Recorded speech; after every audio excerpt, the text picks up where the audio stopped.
त्यागी आम का पेड़। वृंदावन गांव के करीब एक घना विशाल जंगल था जिसमें कई सारे खूबसूरत पेड़। इतने बड़े जंगल में आम का पेड़ बहुत बड़ा था। एक दिन एक लड़का खेलते खेलते जंगल की तरफ आ पहुंचा और उसने देखा कि जंगल तो बहुत ही खूबसूरत है। वो चारों तरफ देखने लगा और खुद से ये कहने लगा, मैंने इतना बड़ा और खूबसूरत जंगल कभी देखा ही नहीं। यहाँ का नज़ारा कितना खूबसूरत है और ये आम का पेड़, वाह, बड़ा ही खूबसूरत है। आओ नन्ही दोस्त, तुम भी बड़े प्यारे हो। मेरे प्यारे दोस्त, घबराओ मत, मैं तुम्हें कुछ नहीं करूँगा। लड़का चौंक जाता है और देखता है कि आवाज़ कहाँ से आ रही है। अरे वाह, तुम तो जादुई पेड़ हो, तुम मुझसे बात कर रहे हो। हाँ नन्ही दोस्त, मैं तुमसे ही बात कर रहा हूँ। आम के पेड़ की और लड़के की दोस्ती हो जाती है। लड़का जंगल में रोज आम के पेड़ के साथ खेलने आता है। वो जैसे ही जंगल में आता है, आम का पेड़ उसे देखकर बहुत खुश होता है। आओ मेरे प्यारे से नन्ही दोस्त, मैं तुम्हारा ही इंतजार कर रहा था। मेरे साथ खेलो, मेरे पेड़ के मीठे मीठे आम खाओ। लड़का खुशी खुशी पेड़ के साथ खेलता है। उसके मीठे मीठे आम खाकर पेड़ के साए में आराम करता है। वक्त गुजर जाता है।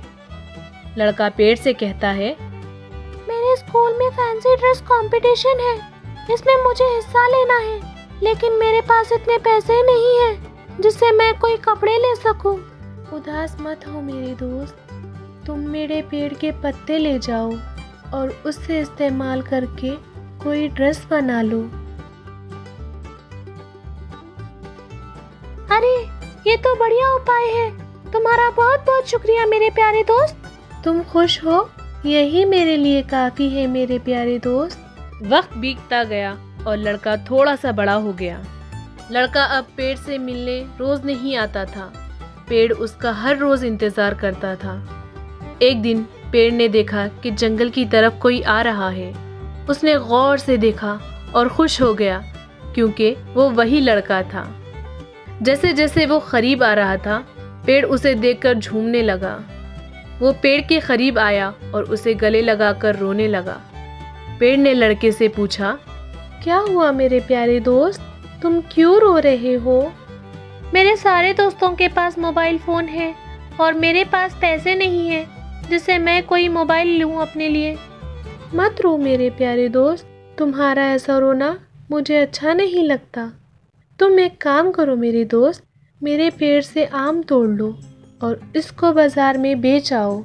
इससे तुम्हें पैसे मिल जाएंगे जिससे तुम अपने लिए मोबाइल फ़ोन ले सकते हो। बढ़िया, बहुत बढ़िया, मैं आम बाजार में बेचकर उन पैसों से अपने लिए मोबाइल ले लूँगा। लड़का झट से पेड़ पर चढ़ता है और आम तोड़कर उन्हें बाजार में बेच देता है और उन पैसों से अपने लिए मोबाइल ले लेता है। लड़का पेड़ से बहुत कम मिलने जाता था। पेड़ बहुत मायूस रहता था क्योंकि लड़का बड़ा हो चुका था और उसके पास पेड़ के साथ खेलने कूदने का वक्त नहीं होता था। कुछ समय बाद लड़का पेड़ के पास आता है। अब वो अच्छा खासा बड़ा और खूबसूरत आदमी बन जाता है। वो पेड़ के पास आता है और उससे कहता है, मेरे प्यारे दोस्त, तुमने आज तक मेरी बहुत मदद की। देखो, मैं अब वापस से परेशानी में हूँ। मेरे पास अपनी बीवी बच्चों को खाना खिलाने के भी पैसे नहीं हैं। उदास मत हो मेरे दोस्त, तुम मेरी शाखाएं काट लो और वो बेचकर जो भी पैसे आए उनसे अपने और अपनी बीवी बच्चों के लिए खाने का सामान ले आओ। मैं तहे दिल से तुम्हारा शुक्रिया करता हूँ मेरे दोस्त, तुम्हारा बहुत बहुत शुक्रिया।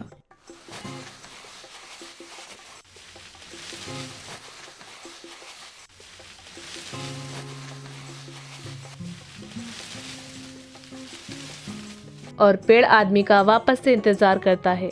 आदमी कुछ महीनों के बाद पेड़ से मिलने आता है और कहता है, तुम कैसे हो प्यारे पेड़? मैं ठीक हूँ, तुम बताओ तुम कैसे हो? मैं ठीक नहीं हूँ, सोचता हूँ खुद का कारोबार शुरू कर लूँ, लेकिन मेरे पास एक कौड़ी नहीं है। मेरे पास अब तुम्हें देने के लिए कुछ नहीं है मेरे दोस्त, ये एक तना है, इसे बेचकर तुम अपना कारोबार शुरू कर लो। आदमी खुशी से बिना पेड़ के बारे में सोचे वो तना भी काट लेता है और उसे बेचकर अपना कारोबार शुरू कर लेता है। इसके बाद कई मौसम गुजर जाते हैं और वो आदमी बूढ़ा हो जाता है। वो पेड़ से मिलने आता है। तुमने अपना सब कुछ मुझे दे दिया और मुझसे कुछ नहीं लिया। मैं कितना खुदगर्ज हूँ। मैंने कभी तुम्हारे लिए कुछ नहीं किया। बूढ़ा आदमी बहुत रोता है। रो मत मेरे दोस्त, मेरे पास तुम्हारे लिए इन जड़ों के अलावा कुछ नहीं है। आओ बैठो यहाँ और आराम कर लो। बूढ़ा पेड़ की जड़ों पर सर रखकर सो जाता है। इस कहानी से हमें ये सबक मिलता है, इंसान की ख्वाहिशें कभी खत्म नहीं होती।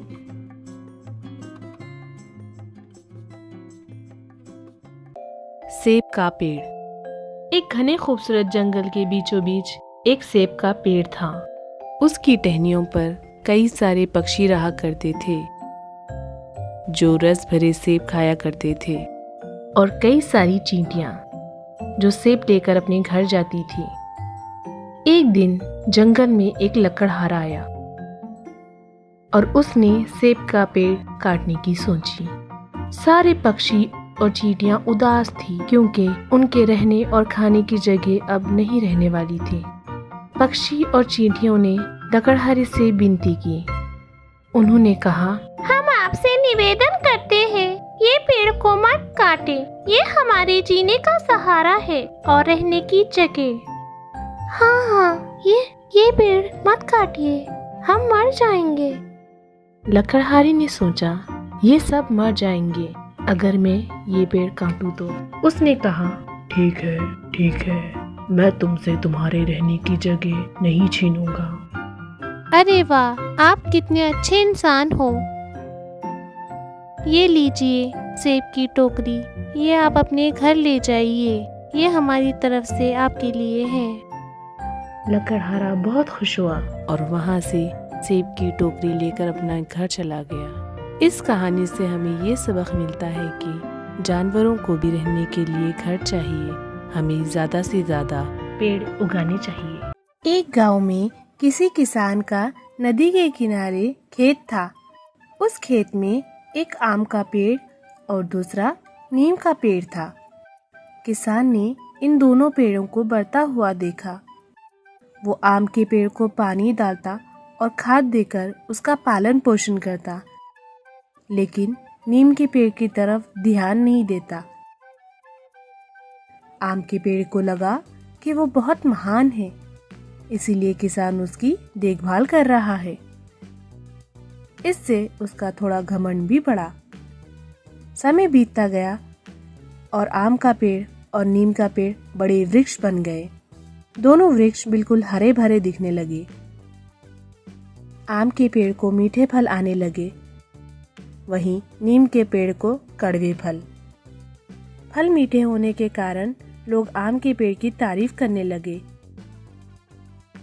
जिससे आम का घमंड और भी बढ़ गया और उसने नीम के पेड़ से बात करना बंद कर दिया।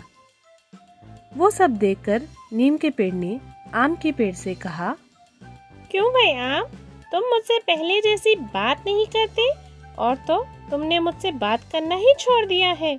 ऐसे क्यों? मुझसे कोई गलती हो गई है क्या?